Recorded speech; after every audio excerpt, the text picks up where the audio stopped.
ব্যস্ততা থাকা সত্ত্বেও এখানে আসার সুযোগ দিয়েছেন, কবুল করছেন, বলি আলহামদুলিল্লাহ।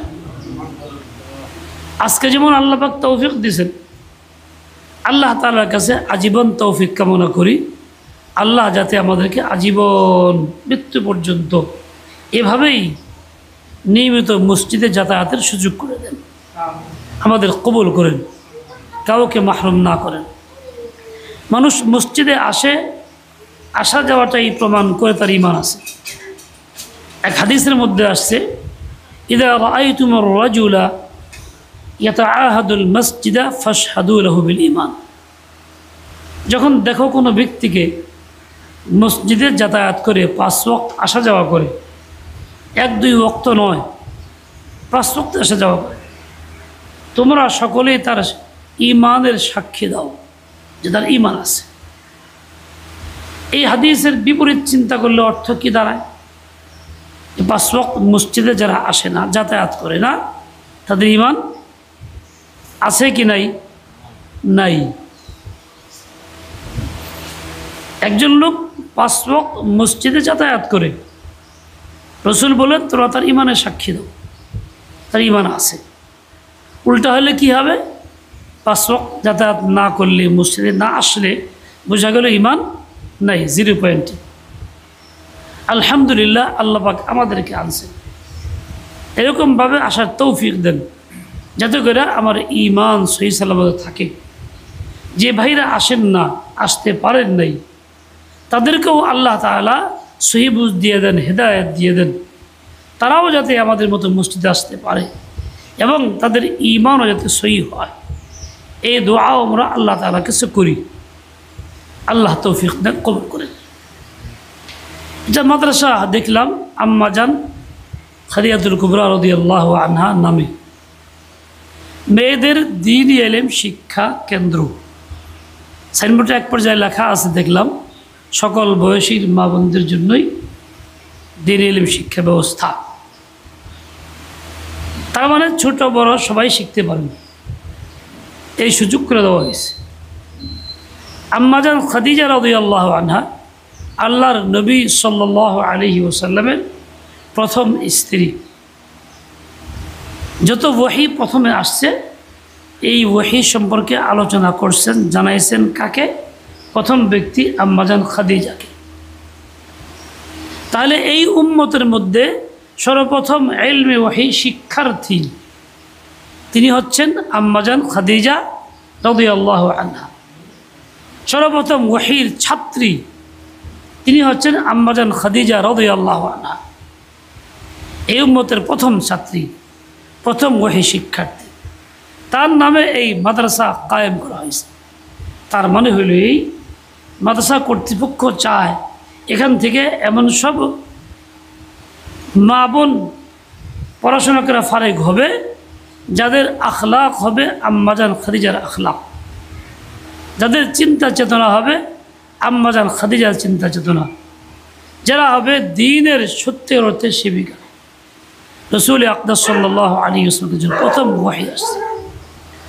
রাসূল আকদাস ওহী আসার পরে আম্মা জান খাদিজার কাছে গেছেন, ব্যক্ত করছেন, দেখলাম এরকম বড় চেহারা অধিকারী, বড় চেহারার মধ্যে বসা জিবরাইল এরকম আসছেন, ডাকছেন, তাকাইলাম, এরকম আসমান জমিনের মাঝখানে বসা, ভয় পেয়ে গেছি, আমাকে এরকম চাপ দিছে, ভয় পেয়ে গেছি, ইত্যাদি ইত্যাদি বলছেন।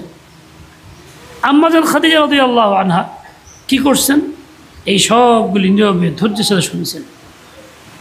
সেটা কীরকম সাহস দিছেন? কাল্লা ওয়াল্লাহি লা ইউখজিকা আল্লাহু আবাদান।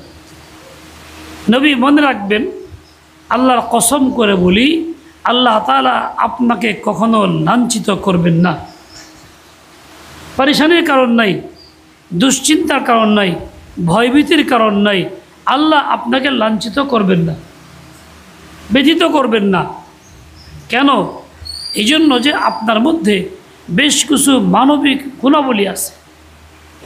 7টা গুণাবলী এমন আছে যেই গুণাবলী থাকলে আল্লাহ তাআলা ওই বান্দাকে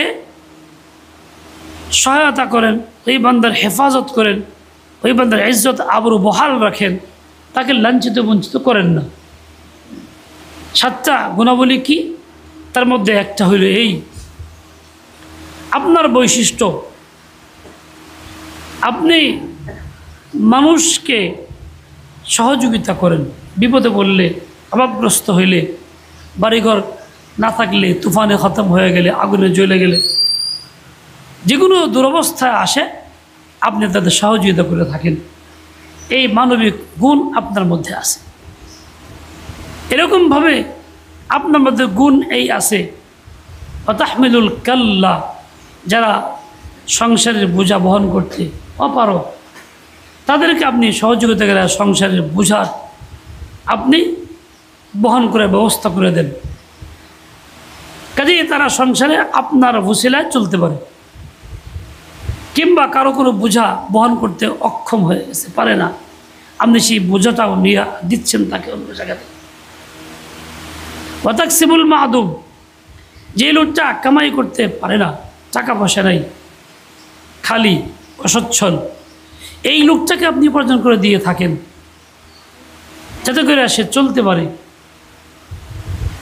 আপনি তাসিলুর রেহমা, আত্মীয় স্বজনের সঙ্গে সম্পর্ক, সুসম্পর্ক রাখেন। ভাই ব্রাদারের সঙ্গে, ভাতিজাদের সঙ্গে, ভাগ্নিদের সাথে, যত আত্মীয় আছে, নিজের বাবার বংশের শ্বশুর বাড়ির আত্মীয়, সবার সঙ্গে সুসম্পর্ক, আত্মীয়তা বজায় রাখতেছে। এটা একটা বড় মহৎ গুণ আপনার মধ্যে আছে।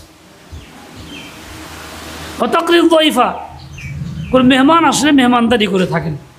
মুসাফির, দূরের কোনো ব্যক্তি, আপনি মোটেই কার্পণ্য করেন না মেহমানদারি করতে। এই গুণটা আপনার মধ্যে পরিপূর্ণ আছে। ওয়াতাসদুকুল হাদিসা, আপনি সত্য কথা বলেন সর্বদাই, এবং তার সাথে ওয়াতুআদ্দিল আমানাতা, আমানত রক্ষা করেন। কেউ কিছু আপনার কাছে আমানত দিয়ে থাকলে পরিপূর্ণ হেফাজত করে আবার যথাস্থানে পৌঁছে দেন। এই মানবতার গুণগুলি আপনার মধ্যে আছে। আর এই গুণগুলি যার মধ্যে থাকে সে নিরাপদে থাকে। আল্লাহ পাক তার হেফাজত করেন, আল্লাহ পাক তাকে বেইজ্জতি করেন না, লাঞ্ছিত করেন না, সম্মান এবং কদর করেন। এরকম সান্ত্বনার বাণী দিয়েছেন আম্মাজান খাদিজা রাদিয়াল্লাহু আনহা। দুরবস্থার কথা শোনার পরে মনের এই ভয়ভীতি দূর করার চেষ্টা করছে। আমাদের ঘরে মা বোন আছে, তাদেরকে যদি বলা হয় আজকে বিপদে পড়ছে, এই সমস্যায় পড়ছে, ওইরকম হয়েছিল, ওইরকম হয়েছিল, তখন তার সান্ত্বনা দিবে কি উল্টা কান্না শুরু করবে, বিলাপ শুরু করবে, হায় এসে গেছিলো, এই হয়ে গেছিলো, হায় রে পাইতাম না, বই রেয়ে গেছিলো, এমন সব কথাবার্তা বলবে যে কথাবার্তার কারণে আরও মন ঘাবড়ায় যাবে। কুতুব দেখা দেয়, আরও ঘাবড়ায় যাবে, আরও বেশি ব্যথিত হবে মন। তাই আমাদের মা বোনরা ভূমিকা কী পালন করেন, তিনি কি পালন করছেন? আম্মাজান খাদিজার নাই মাদ্রাসার অর্থ হইল এইটা, আমাদের প্রত্যেকটা মা বোন জানে আম্মাজান খাদিজার মতোই হয়, তাদের মতো আখলাক চরিত্র তাদের মতো হয়। তারা স্বামীকে সহযোগিতা করতে পারে, তারা বিপদ মুহূর্তে হিম্মত দিতে পারে। নেককার নারীদের বৈশিষ্ট্য দুইটা, অনেকগুলি, দুইটা বলি। তার মধ্যে একটা হলো এই, নেককার নারী যারা হয় তারা স্বামীকে দ্বীনের কাজে সহযোগিতা করে, আগে বাড়ায় দেয়, হিম্মত বাড়ায় দেয়, এবং তার সাথে আল্লাহ তাআলার জিকির করতে সহযোগিতা করে, কোরআন পড়তে, তিলাওয়াত করতে, নামাজ পড়তে, হ্যাঁ, অন্য সব আমল করতে সহযোগিতা করে। এমন না খেল নামাজ দিয়ে থাকো, সংসারে কোনো খোঁজখবর নাই, এত মসজিদ যাইবা পরে চলবো কেমনি, এটা তবলিগে যাও, খালি তবলিগে যাও, সম্পদ বুদ্ধিয়া তবলিগে যাওয়াই কি ফরজ হয়ে গেল, এরকম বলে না।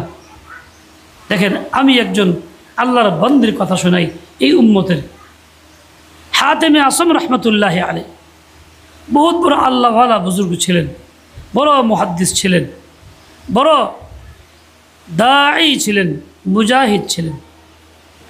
বছরকে 3 ভাগে ভাগ করতেন। 4 মাস পর্যন্ত একাদের হাদিস পড়াইতেন, 4 মাস জিহাদের ময়দানে থাকতেন, আর 4 মাস ইবাদতে মশগুল থাকতেন। এভাবে 3, 4, 12 মাস পাঠ করতেন।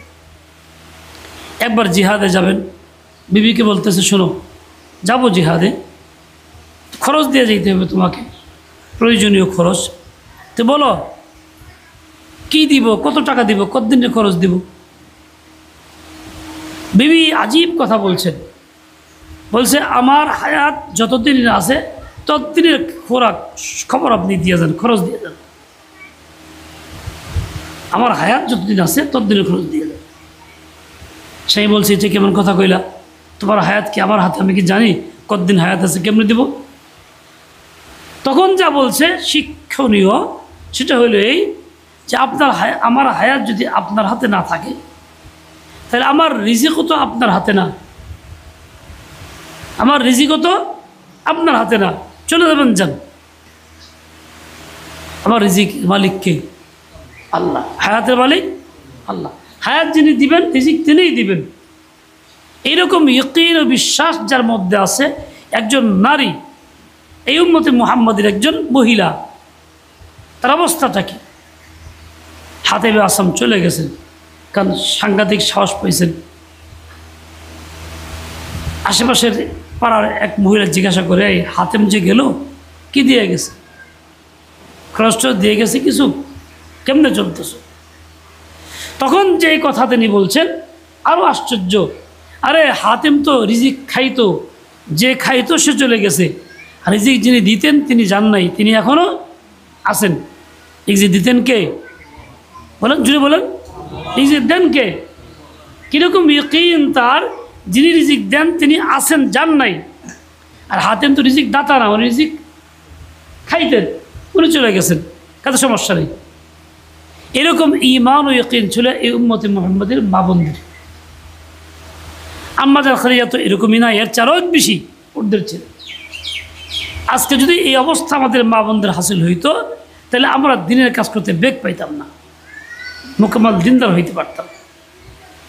সেই বুঝ আমাদের পয়দা হইতো, হাইতাস বেশি করতে হইতো না, হারাম কাজে অংশগ্রহণ করতে হইতো না, হারাম ইনকাম করতে হইতো না, বরং হালালের মধ্যে চলতে পারতাম। দিন বিবি দিনদার হয়ে বলতো, এত টাকার দরকার নাই, এত হারাম পয়সা আমারে খাওয়াবেন না, আপনি আনবেন হালাল তরিকা যা পান তাই, শাক ভাত দিয়ে খাবো, নুন ভাত দিয়ে খাবো, জমিনে শাক ঘাস পাতার অভাব নেই, উঠে এনে খাবো, কিন্তু হারাম খাইতে চাই না। তারা এই কথা বলতেন। ফল কি হইতো? স্বামীও হালালের উপরে থাকতো, অন্যায় কাজে যেত না। আল্লাহ পাকের এক বান্দে আজীব অবস্থা কিতাবে লিখছে, হাকির মধ্যে মালফুজাতের মধ্যে আছে। আল্লাহর এক বান্দে বাপ মা তাকে এলেম শিখেছে, মাদ্রাসা পড়ছে, এলেম শিখেছে। এখন তার বিয়ের সময় বিয়ে হচ্ছে না, বেশ কয়েক বছর বাড়িতে কাটছে। যে পাত্র আসে বাপ মার পছন্দ হয় না, মেয়েকে এলেম শিখেছি, পাত্র ভিন্ন রকম, নামাজ কালাম পড়ে না, দিন দায় নেই, পর্দা নাই, মিলে না। 3-4 বছর পড়াশোনার পরও বাড়িতে বসা, বিয়ে হচ্ছে না, এভাবেই চলতেছে। তো এক পাত্রপক্ষ আসছে, ছেলে চাকরি করে, সরকারি চাকরি, দাঁড়িয়ে আছে, নামাজ কালাম পরে মাঝে মধ্যে। এইটা সম্পর্ক খোঁজখবর নিয়ে জানছে বাপ মা যেরকম দিনদার না, হারাম ইনকাম আছে। মেয়েকে বলছে এই অবস্থা, মেয়ে বলছে আমাকে বিয়ে দিয়ে দেন। বলে তুমি কি বলো, একদিন তোমাকে অপেক্ষা করতেছি ভালো একটা দিনদারের জন্য, আর এখন তুমি এরকম আছো, হারাম ইনকাম, কেন আমাকে বিয়ে দিয়ে দিন? তো যাই হোক, মেয়ের কথায় বাপ মা চিন্তা করে বিয়ে দিয়ে দেয়, বিয়ে দিয়েছেন। এই মেয়েটা যখন শ্বশুর বাড়িতে গেছে তো পালকিতে গেছে, দেশের বিভিন্ন রকম প্রচলন থাকে, পালকি থেকে নামায় না সহজে, চাচি আসে, অমুক আসে, তুমুক আসে, এরা এসে নামাবে, শরবত মুখে দেবে, নানান বিধিক ইচ্ছা, সময় নষ্ট হয়, জায়েজ নাই। তো এরকমভাবে দেরি করতেছে। মেয়েটা বলছে আমার দরকার, আমার নামায় দেন, স্বেচ্ছায় নেমে চলে গেছে। নামে আসলে রক্ত চলে যাবে, চিন্তা করে 4 রাকাত নামাজ পড়ে বসছে মুসল্লায়। এখন মা চাচিরা আসছে, দাদিরা আসছে, হ্যাঁ তুমি এই কাজ কী করলা, মান সম্মান নষ্ট হয়ে গেল, লাজ লজ্জা নাই, এই নেই সেই নেই, সেটা কৌশলে জবাব দিছে। আসলে বুঝতেছেন না, আমার তো খুব বাথরুমের তাকাদা ছিল বা দরকার, তাই আপনার দেরি হচ্ছে, আমার সমস্যা, তাই চলে আসছি, কৌশলে জবাব দিছে। নামাজ পড়ে আর খাবার দিয়েছে, বলে খাবে না, বলে আমি খাবো না, আমার স্বামীরে ডাকেন। বলে কোন বেহায়া, আমরা আসছি, এখন তুমি স্বামীরে ডাকো, মানে স্বামীরে ডাকেন। স্বামীর এছাড়া খাবো না।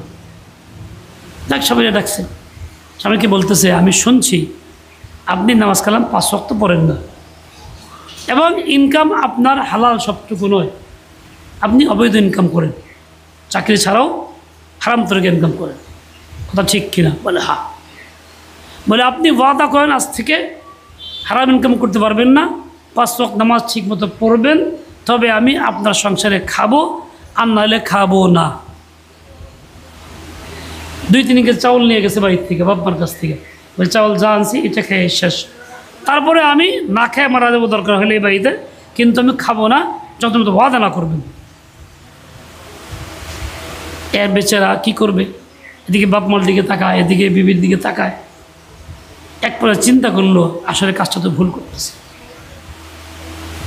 এবং সে ভাবলো আমি এত উল্টাপাল্টা কামাইলাম, বাপ মারে দিলাম, তারা খুশি আরও চায় আমার কাছে, জাহান্নামের থেকে বাঁচানোর ফিকির তারা করে না। তারা কেউ বললো না খবরদার বাবা হালাল কামটা তাই দিয়ে কম খামু, কিন্তু তুমি আমার আপন দেখতেছি, তুমি আমাকে জাহান্নাম থেকে বাঁচানোর ফিকির করতেছো, সুতরাং তোমারটাই গ্রহণযোগ্য, ওয়াদা করলাম বাড়তি হারাম ইনকাম করবো না, নামাজ ঠিক মতো তুমি খাও। আচ্ছা, এই মেয়েটার এই হিকমত এবং কৌশল অবলম্বন করার দ্বারা, এই দাওয়াতের ভূমিকা পালন করার দ্বারা কি হইল? এই লোকটা জীবনের জন্য হারাম থেকে বাঁচলো, পাক্কার নামাজি হইল, দিনদার হইল। আচ্ছা দেখেন, বাপ মা এত আপন, তারপরেও তারা কিন্তু ছেলেকে জাহান্নাম থেকে বাঁচানোর ফিকির করে নেই, বাধা দেয় নেই, খবরদার এত টাকা কেন আনো, এসব টাকা বাদ দিয়ে দাও। বা মাও ফিকির করে নাই, এই দিনদার নারী এলেম শিখছে, সেই ফিকির করছে, এবং সেই তাকে দাওয়াত দিয়া সেই পথের পথিক বানাইছে। আচ্ছা বলেন, এমন স্ত্রী ঘরে থাকলে পুরুষের জন্য শান্তির কারণ না অশান্তির কারণ? যদি বলেন শান্তির কারণ, তো এই শান্তিটা আমরা চাই না? চাই কি চাই না? তাহলে আমাদের ঘরকেও তো আবাদ করতে হবে, আমাদের ঘরে মা বোনদেরকে, আমাদের মেয়েদেরকে, নাতিনাতদেরকে, আমাদের অধীনস্থদেরকে আমাদেরকে দিন শিখাইতে হবে, এই সহি বুঝ শিখাইতে হবে, যাতে করে এই দিনদার নারীর মতো হয়, হাতেমে আসামের বিবির মতো হয়, আমি যাতে তাদের কারণে মানসিক চাপে না থাকি, মানসিক চাপে না থাকি, তবেই তো সত্যিকার অর্থে আমিও হারাম থেকে বাঁচবো, সেও হারাম থেকে বাঁচবে, দুইজনের সমন্বয়ে সুখের সংসার হবে, বাল বাচ্চাও হালালের পথ, হালাল পথের প্রতীক হবে, তারাও দিনদার হবে। দিনদার শুধু একজনের কারণে হয় না, উভয়ের সমন্বিত প্রয়াসের দ্বারা, চেষ্টার দ্বারা হয়। আমার ভাই, এই যে আমরা বেখবর গফলতের মধ্যে, এই যে আমাদের মা বোনরা গফলতের মধ্যে, কারণ তারা আমাদের অধীনস্থ থাকার পরেও তারা সুযোগ পায় নাই, আমরা সুযোগ করে দেই নাই। আচ্ছা বলেন তো, ঘরের সংসারের অধিকাংশ কাম কি আমরা করি না মা বোনরা করে? যদি বলেন, মা বোনরা করে। খানা পাকায় কি? মা বোনরা। সে যদি মাসলা না জানে কোনটা হালাল কোনটা হারাম, তা আমরা কি হালাল খাওয়াইতে পারবো? পারবো না। আমার কাপড় চোপড়গুলি কে ধয়? মা বোনরাই ধুয়ে দেয়। আমরা ব্যস্ত থাকি, সংসারের কাজে বের হয়ে যাই, চাকরি বাকরি বা কৃষিকাজে, সকালে কাপড়টা ধুয়ে চলে যাই, অনেক দেরিতে আসি, ধোয়ার সময় আমি পাই না, মা বোনরা দয়া করে ধুয়ে দেয়, তাদের দায়িত্ব এটা না, মোহাম্মত তারা ধয়। আচ্ছা, নাপাক কাপড় পাক করার তরিকা যদি না শিখে, মাসলা না জানে, সে কি পাক করতে পারবে? ওই কাপড় দিয়ে নামাজ পড়লে নামাজ হবে? তাহলে আমার কাজটা পর্যন্ত সহি হবে না যে আমার ঘরের মা বোন সহি ইলম না শিখে, সহি দিন না শিখে। আমার মা মারা গেছেন রহমতুল্লাহ আলাইহি, তিনি বলছেন, পাশের আমাদের গ্রামেই পাশের এক পাড়ায় গেছিলেন এক কাজে। মা বলেন যে আমি দেখলাম এক বাড়ির মহিলা দুয়ারের মধ্যে পাটায় মরিচ পিষতেছে,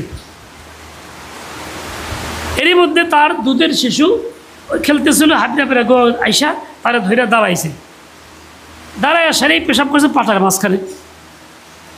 সেই মহিলা কি করলো, বাম হাত দিয়ে কাইছে পেশাবটা ফালাইয়া দিয়া বাকি মরিচও পিছিয়ে নিল। বলেন এই পেশাবটা পাক না না পাক? যদি বলেন, বাম হাত দিয়ে যে কাটছে, হাত কি পাক হয়েছে না পাক হয়েছে? না পাক হয়েছে। বাকি মরিচ যে পিছলো গেলে কী হলো? পোতাও না পাক, পাটাও না পাক, মরিচটাও না পাক। এইসব নাপাকটা তৈরি করে নিয়ে পাত্রে উঠাইলো, এই দিয়েই তো পুরুষের খাওয়াবে। তাহলে পুরুষ পাক খাবে না না পাক খাবে? না পাক খেলে দোয়া কবুল হবে? নামাজ কবুল হবে?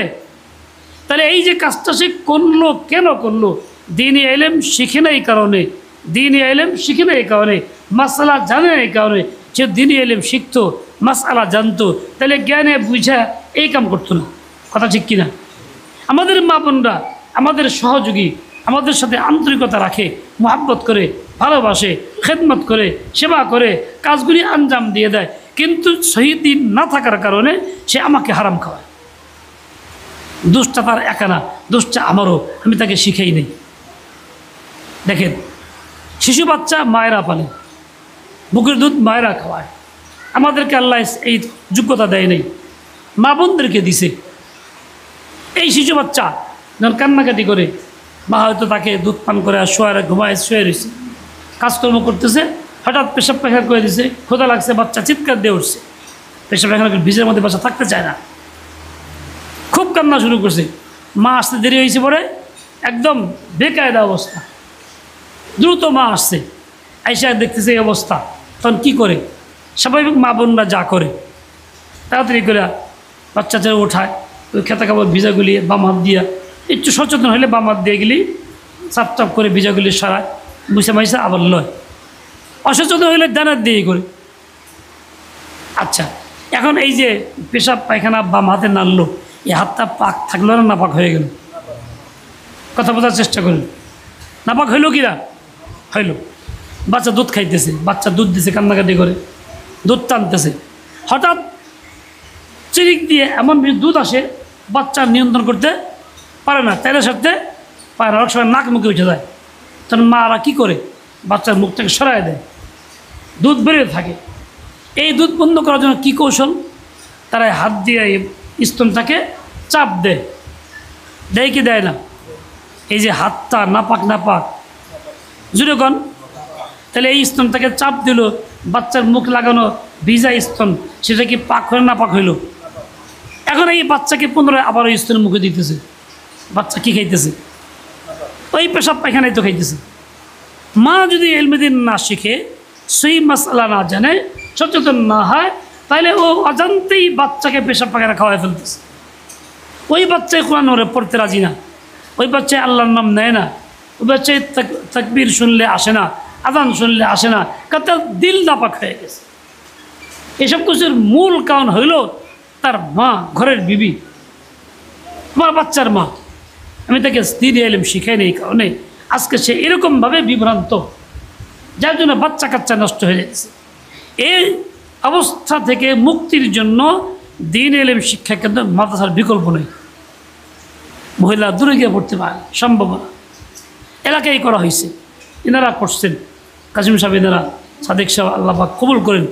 আমাদের কর্তব্য হইল সুযোগ করে দেওয়া, ফারেক করে দেওয়া মা বোনদেরকে, বেশি না হোক, 1 ঘন্টা হোক, 2 ঘন্টা হোক, তোমরা যাও, সংসারের কাজ কিছু কম হোক, আমি বাড়িতে বসে থাকি, পাহারা দিই, যাও, তুমি যাও, পড়ে আসো, আল্লাহর নাম শিখে আসো, কোরআন কালিমা শিখে আসো, কোরআন শিখে আসো, পাক না পাক শিখে আসো। আমার কর্তব্য হলো তাকে এটা পাঠানো। আমার কার স্বার্থে? তারও স্বার্থ, আমারও স্বার্থ। আমার স্বার্থে আমি করব। তাহলে কি হবে? সহি দ্বীনি ইলম শিখলে পড়ে সে যেমন সহি চলবে, আমিও তার উসিলা সহি চলতে পারবো, তার দোয়াও কবুল হবে, আমার দোয়াও কবুল হবে। ও ভাই, এই কাজটার অভাব খুব সমাজের মধ্যে। বেশিরভাগ ক্ষেত্রে মা বোনদের দ্বীনি ইলম শেখানোর কোনো ব্যবস্থা নাই এবং কোনো উদ্যোগ নাই। একজন হয়েই গেছে, আল্লাহ করাইছেন, আপনাদের আন্তরিকতা আছে, দোয়া আছে, কাজে এই প্রতিষ্ঠানটা যাতে দিন দিন তারাক্কি করে এবং এলাকার মা বোনদের মধ্যে কেউ দ্বীনি ইলম শিক্ষা থেকে বঞ্চিত না হয়, এই মেহনত করা আমাদের সকলের জরুরি কি জরুরি না? কথা বুঝতেছেন কি না? কে কে এই মেহনত করতে রাজি আছেন? এই মেহনতটা কে কে করবেন?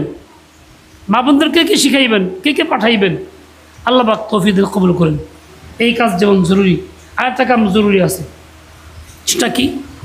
কে নামাজ পড়ি, ভালো কথা, রোজা করি, আলহামদুলিল্লাহ, হজ উমরাও করি যার সামর্থ্য আছে, কেউ জাকাত দেয় যার টাকা আছে, কিছু কিছু কাজ তো করি যেগুলি আল্লাহ পাকের আদেশ, ইসলামের কিছু কাজ করি, আর কিছু কাজ আছে যেগুলি কখনো করি না, করার প্রয়োজনও মনে করি না, একদম ঘুম, গফলতের ঘুম।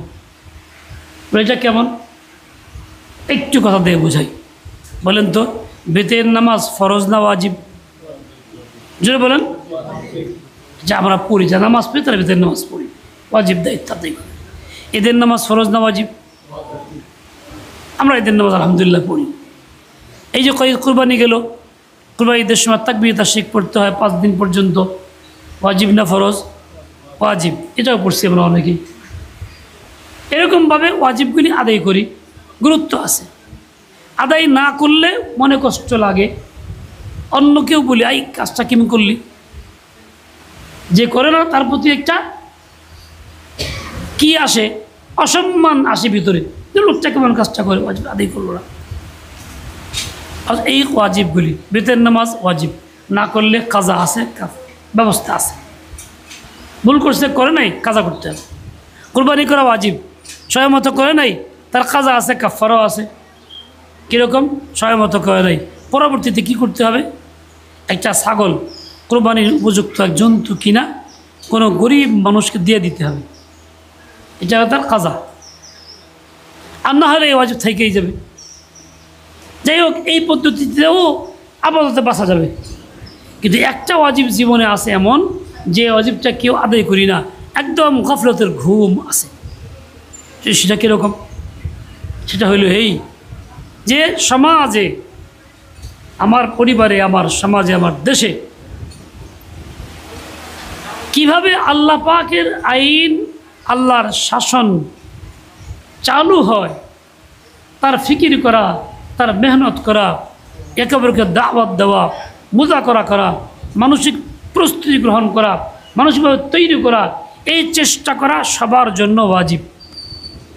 সবার জন্য ওয়াজিব। কি এই ওয়াজিবটা আমাদের কাছে নাই, ভুলেও আদায় করি না, চিন্তাও করি না। প্রতি মনে করলাম দিন, ইসলাম তো মানি, রোজা করতেছি, ইসলাম তো মানি, এই চিন্তা করতেছি। সেই বয়সে আল্লাহ বুঝতে স্থাপিত গেছি, কিছু শিখে আসছি, আমল করছি, হ্যাঁ ইসলাম তো মানতেছি, এই ওটা মানসিকতা পয়দা হয়েছে। কিন্তু এই ইসলাম সমাজ ব্যবস্থা কেমনে হবে, এর ফিকির আমিও করি না, অন্যরাও করে না, দাওয়াত দেই না, মেহনত করি না, মানসিক তৈরি করি না, এভাবে গফলতের মধ্যে আসি। আর আমি দাওয়াত খাই, মহাব্বত করি, একে অপরকে মিলেমিশে থাকতে সমাজের মধ্যে, কিন্তু এই ওয়াজিবটা তরক করতেছি। এটা একটা বড় গুনাহে লিপ্ত আছি, পুরা জাতির উপর আবাল। এটা না করার কারণে যেমন ওয়াজিব তরক করার গুনাহ হইতেছে, ঠিক তেমনি ঈমান নষ্ট হইতেছে। বলে ওয়াজিব তরক করলে ঈমান নষ্ট হয়? বলে বাস্তব হয়। কেমনি ঈমান নষ্ট হয়? দেখেন, আমাদের সমাজে ব্যাপক হয়ে গেছে একটা কথা, বুঝেন সেটা কি? মুখের তালাক তালাক না, মুখের তালাক তালাক না, এই কথা সমাজের লোকরা বলে কিনা, মেম্বার চেয়ারম্যানরা বলে কিনা, দায়িত্বরে বসলে বলে কিনা। আচ্ছা, মুখের তালাক তালাক, এটা হলো ইসলাম এবং কোরআনের কথা। যখন বলে মুখের তালাক তালাক না, কি কোরআনকে স্বীকার করা হলো না অস্বীকার করা হইল? যদি বলেন ইসলাম কি মানা হইল না অমান্য করা হইল? যখন মুখের তালাক তালাক না বলে দুর্ঘটনা ঘটলে, তখন কোরআনকে সরাসরি অস্বীকার করা হইল, ইসলামকে অস্বীকার করা হইল। তো ঈমান থাকলো না গেল? জুড়ে কোন কোরআনকে অস্বীকার করলে ঈমান থাকে না যায়? যায়। এই ঘটনার মধ্যে জড়িত সমাজের লোক কম বেশি আছে না? বহু লোক আছে আমার জানা মতে, বহু লোক আছে। আমাদের কাছে মাসলা আসে, জানি তো আমরা এই ঘটনা। এই যে একটা দুরবস্থা, মুখের তারা তালাক না বইলা কোরআনকে অস্বীকার করলো, ইসলামকে অস্বীকার করলো, ওই হারাম নিয়েই থাকলো, হারাম স্ত্রীকে হালাল মনে করে থাকলো। 10 জনে প্ররোচনা দেয়, মাধ্যরা বসে সমাধান করে, চেয়ার মেম্বাররা বলে যাও কিছু হয় নাই, নজর দিতে হবে, তাছাড়া তালাক হয় নাই, তারা খাওয়াই দিচ্ছে। এই সবাই মিলে হারামকে হালাল করার চেষ্টা করা হইতেছে। এইটার দ্বারা ঈমান নষ্ট হয়ে যেতেছে। বাহ্যিক উপরে লেবাস সুন্দর, নামাজ কালাম ঠিক আছে, ভিতরে ঈমান নেই। তাহলে এই অবস্থাটা কেন হইল? বলে ইসলামী শাসন ব্যবস্থা দেশে নেই, সমাজে নেই। যদি ইসলামী শাসন ব্যবস্থা থাকতো তাহলে এই কথাটা কেউ কইতে পারতো না, মুখের তালাক তালাক না প্রচলিত হইতো না, তাই লোকগুলি বিভ্রান্ত হইতো না, ঈমান নষ্ট তাদের হইতো না।